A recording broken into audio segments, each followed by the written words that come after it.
হাসরের ময়দানে আপনি বুঝবেন।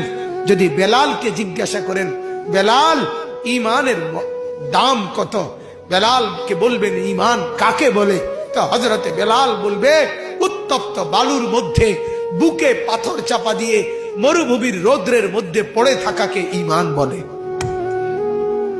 খাব্বাবকে বলবেন, খাব্বাব ঈমান কাকে বলে, তো হযরতে খাব্বাব রাদিয়াল্লাহু তাআলা আনহু বলবেন কামারের দোকানের জ্বলন্ত লাল কয়লার মধ্যে নিজের দুই পাশের কোমরের গোশত খুলে খুলে চর্বি সহ ফেলে দিছে আমার মনিব ঈমানের কারণে। ঈমান এটাকে আপনি কি বুঝবেন? আপনি তো বুঝেন নাই বাপ। সারা পৃথিবীর জনসংখ্যা একেবারে বরাবর 800 কোটি পৌঁছে গেছে।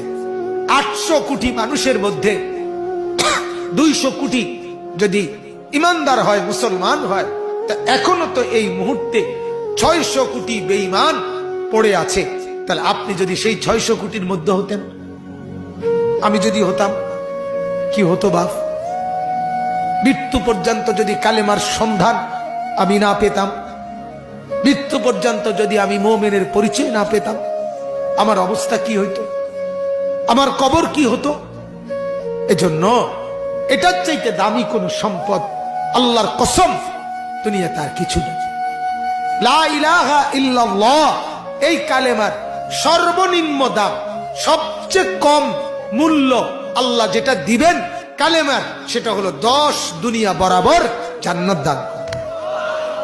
সবাইকে না, সর্বনিম্ন সর্বনিম্ন সবচেয়ে ছোট জান্নাত যার, তারটাই 10 দুনিয়া বরাবর ঈমানের কারণে। মেরে মোহতারাম, আমার বাপ, আমার বন্ধু, আমার জওয়ান ভাই, খোদার দোহাই ঈমান যেন না হারায়। অভাব আসতেছে, দুর্ভিক্ষ আসতেছে সারা পৃথিবী ব্যাপী।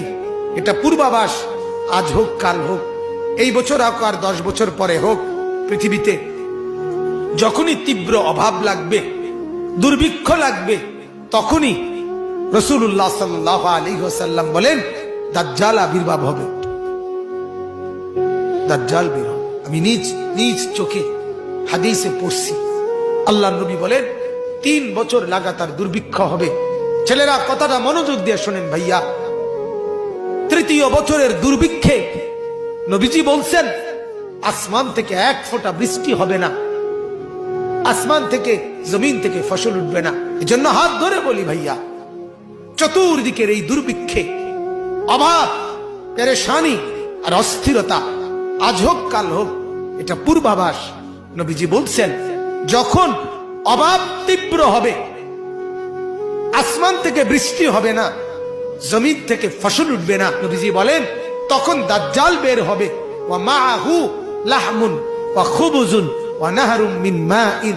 দাজ্জালের কাছে গোশত থাকবে, রুটি থাকবে, পানির নহর থাকবে।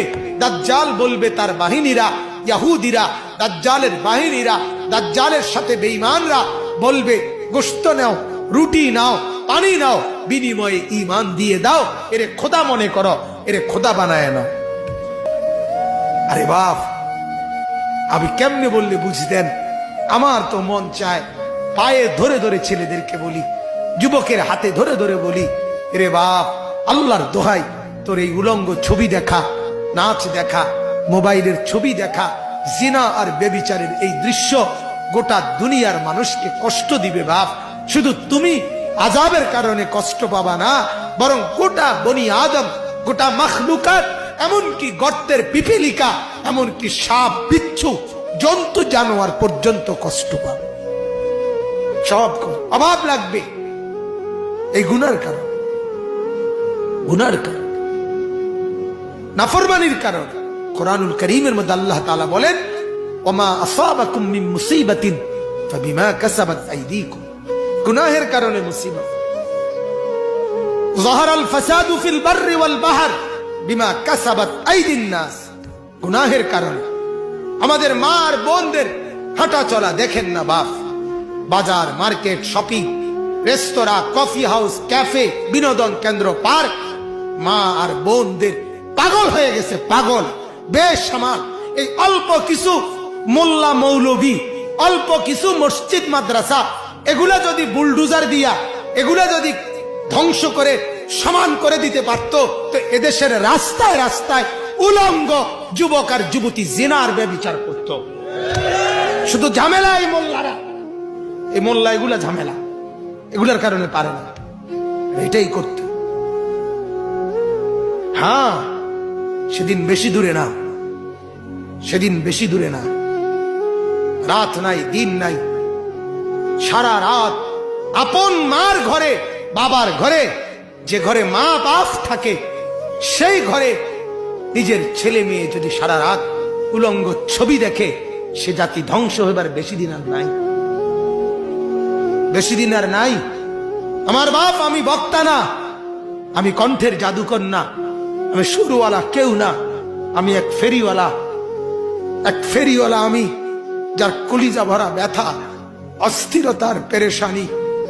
আমার গলা আজকে তো একটু কথা বলতে পারছি, আমি গত 3-4 দিন আগে কথাই বলতে পারতেছিলাম না। আমার একজন সাধারণ মানুষ বড় মহব্বত করে, উনি আমার একটা সান্ত্বনা দিছে, কয় যে হুজুর, আল্লাহর কথা বলতে বলতে গলা ভেঙে গেছে, কোনো অসুবিধা নাই, আল্লাহর কথা বলতে বলতে আবার ঠিক হয়ে যাবে। আমি বলছি, চাচা, লক্ষ টাকার ঔষধ এটা, আপনার এই কথাইটা।